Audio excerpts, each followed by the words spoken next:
I'm sure you've heard the question, how much wood would a woodchuck chuck if a woodchuck could chuck wood?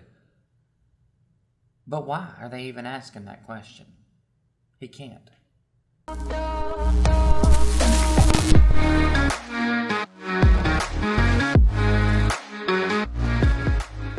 Alright, so we are here to talk about another 10x, and I figure we'll approach this a little bit differently than we have in the past.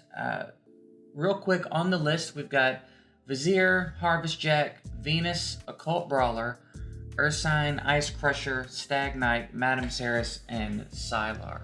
So as far as 10x events go, this is one of the better ones. It seems like they took a lot of hot epics, hot topic epics, and some very good legendaries and kind of mesh them into this 10x rather than just focusing on a particular faction like they've been doing recently. So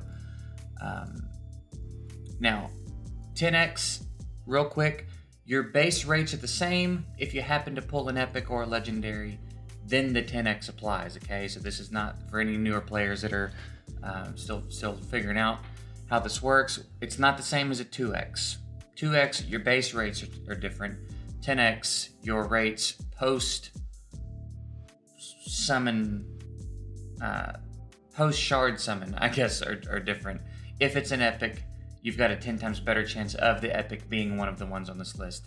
Same with legendaries, so keep that in mind. But I figure what we'll do is we'll pop through and we'll talk about, real briefly, everybody on the list. I'm not going to do a full breakdown on everybody, but just a quick glance and give you an idea of how good they are and whether or not, you can decide whether or not you want to burn through your shards for this particular 10x. Vizier is a crazy clan boss champ. If for nothing else, he is game changing for clan boss. Because of his passive, I'm sorry, not his passive, his A1. So you have to manual, but he attacks one enemy 3 times. Each hit has a chance of increasing the duration of all debuffs by 1 turn. So basically, if a team is even decently built around him, you've got permanent attack break. You've got permanent every debuff that you can take into the fight. Attack break, defense down, poisons, weakens, all these things that are really important for clan boss. If you're manualing, basically it's going to be permanent. And then, even if you wanted to manual a few turns and then auto, he'll cycle around and use this frequently enough that basically it's permanent debuffs for clan boss. So if for nothing else, fantastic legendary. Harvest Jack is the second legendary in the 10x. Excellent champ all around. I think he's going to help you, especially if you're early game. He's going to help you do a lot more than you could do immediately. Some legendaries you can pull and you can't really do anything with them till later, or you can't really do anything with them at all. I think he opens up the game quite a bit for you. He's very tanky. His stats are very easy to scale. He's got a ton of utility. I used him a lot when I was going through and 3-starring Nightmare campaign.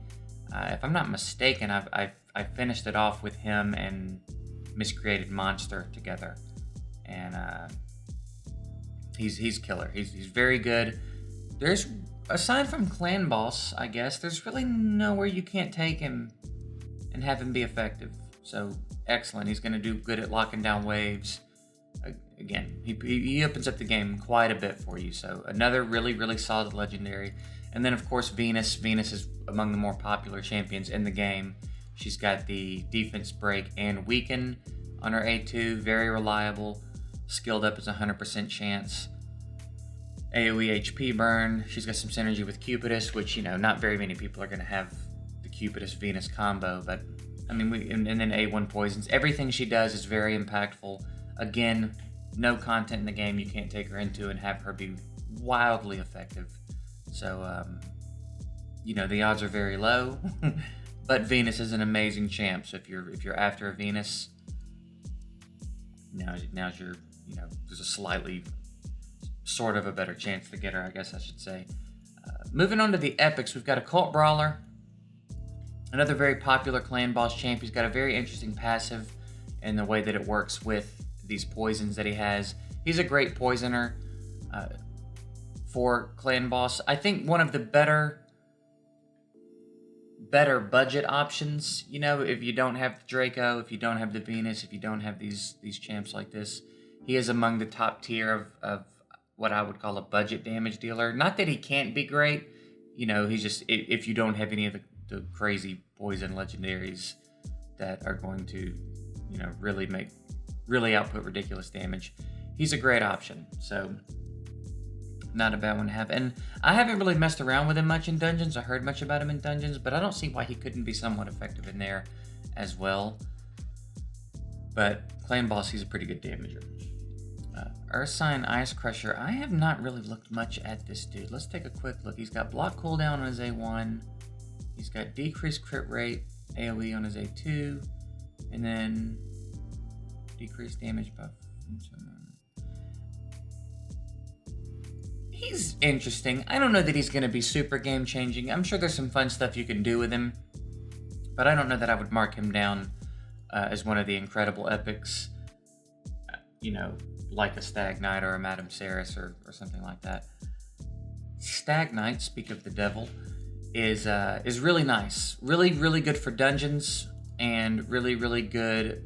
He can be very solid in Clan Boss. A defense break and an attack down on the same skill. Very nice for the waves and the dungeons. This is going to help your team do more damage and take less damage all in the same motion. And he's only got these two skills, so he's either dropping speed breaks or he's dropping defense down and attack break. And then his passive, each time an ally resists a debuff, he puts an accuracy buff on. Okay.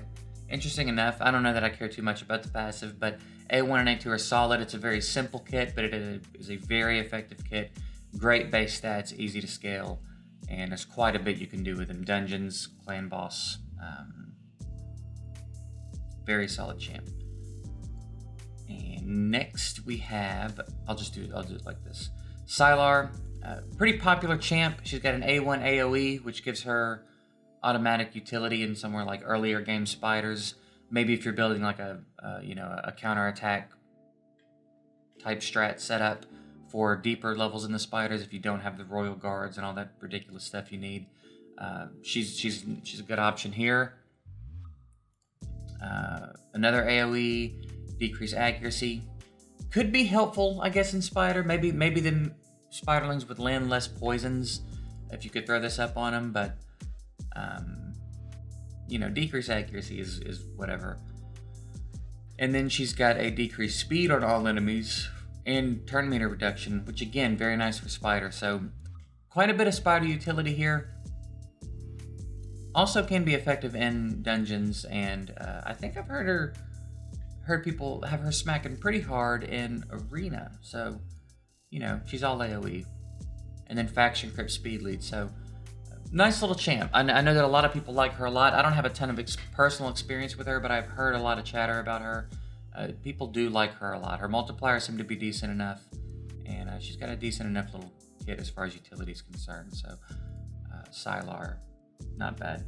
And then last, and certainly not least, my favorite champ in the game, if you're new here, is Madame Ceres. She is absolutely absurd.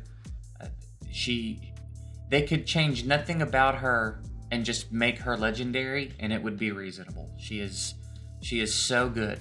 She is so good. I am such a fan. A3 removes all buffs from all enemies, and then places attack break and defense break on all enemies for 3 turns. Important thing to note here is that there's no chance to proc. It's not like has a 60% chance to remove buffs. It just does it. So she's accuracy based here. You get the accuracy on her. She's going to do this very reliably. She's a fantastic option for an arena cleave. She's a fantastic option for a bruiser style arena team. She fits into a lot of different arena teams. She's excellent for dungeons. She is just all around crazy good. A2, True Fear. She puts block debuffs if she steals a buff from anybody here. And then her A1, she's got the fear stuff going on. Passive, she shields herself at the beginning of each turn. She got a lot going on. She is an excellent champ. If for no other reason than to get her, this 10x might be worth participating in if you've got some void shards lying around. Come after her, and then maybe something wild happens and you pull the Venus out of a void. But she's very, very good. She's very easy to build and fantastic. So I think there are a lot of solid options in this 10x. I think Ursine Ice Crusher might be the worst in the group, and I don't even think it's like he's bad. This is just a pretty stacked lineup here. You've got 3 very good legendaries and a handful of very good epics. So if you were going to participate in a 10x event, this is not a bad one to participate in. So just be sure that you wait until the portal reflects that the 10x event is live. I think there's a summon event coming up too. So yeah, maybe try to hold out for the summon rush so that you get some credit for the shards you're popping if you're going to pop them. But yeah, this would not be a bad one to participate in. It's a pretty solid 10x. So let me know, hey, if you guys excited about this one. If you're going to be summoning, let me know, who you're trying to pull. And then I don't know if you're watching this after the 10x for some reason. Let me know if you pulled anybody. But also let me know if you guys like this different sort of 10x video. Usually I just kind of announce it and tell you who's in it. Let me know if you guys are interested in me continuing this format where I kind of go in and just give a quick rundown on every champ and then my opinions of it, at the end.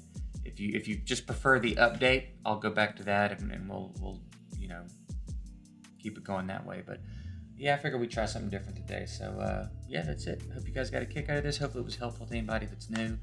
And that's it. Have a good one.